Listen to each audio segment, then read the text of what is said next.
پھولوں بھرے معاشرے کو بنجر بنانا سیاست نہیں، سیاست زندگی کی روح ہے۔ یہ عوام سے میرا لافانی رومانس ہے، یہ لافانی بندھن عوام ہی توڑ سکتے ہیں۔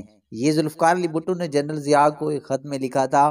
شاید وہ یہ بات پہلے بیگم بھٹو کو بتا چکے تھے اور وہ اس عوام سے لافانی رومانس پر آخری دم تک قائم رہیں۔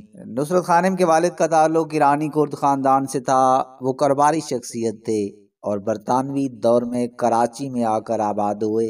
50 کے عشرے کے اوائل میں ایرانی نسل کی خوبصورت خاتون نصرت خانم بھٹو سے ملیں تو پہلی ہی نظر میں پیار ہو گیا۔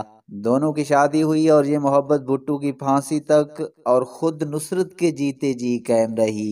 یہ بھٹو کی دوسری شادی تھی۔ اس شادی نے بھٹو کی زندگی کو نیا موڑ دیا۔ مصروف اور متحرک وزیر خارجہ کی بیگم، 4 بچے، انہوں نے اکثر بھٹو کے ساتھ بیرون ملک سفر کیا۔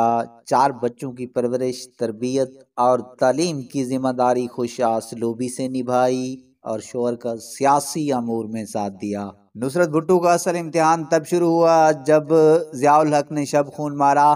ان کے شوہر کی منتخب حکومت کا تختہ الٹا اور ملک میں مارشل لا نافذ کر کے بھٹو کو گرفتار کر لیا۔ ذوالفقار علی بھٹو کو سن 1979 میں ہی اندازہ ہو گیا تھا کہ جنرل ضیاء نے اقتدار کو طول دینے کی ٹھان لی ہے، لہذا انہوں نے 13 ستمبر کو بیگم نصرت بھٹو کو آخری خط لکھا اور انہیں کل مختار بناتے ہوئے پارٹی چلانے کی ذمہ داری سونپ دی تھی۔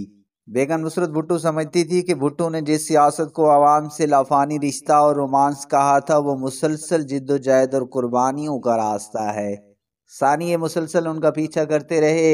ان کی اولاد میں سے صرف صنم بھٹو سیاست سے فرار حاصل کرنے کی وجہ سے زندہ ہے۔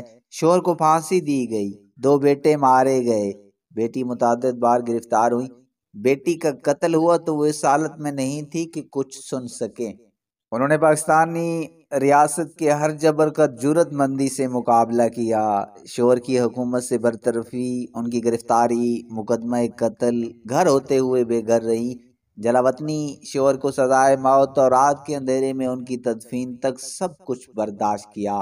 بھٹو کی سزائے موت پر عمل کے بعد بیگم نصرت پارٹی کی چیئرپرسن نامزد ہو گئیں۔ مارشل لا کے خلاف علم بغاوت بلند رکھنے کی پاداش میں انہیں متعدد بار گرفتار کیا گیا اور قذافی اسٹیڈیم لاہور میں ان پر لاٹھیاں برسائی گئی، ان کے سر پر چوٹیں آئیں اور 12 ٹانکے لگے۔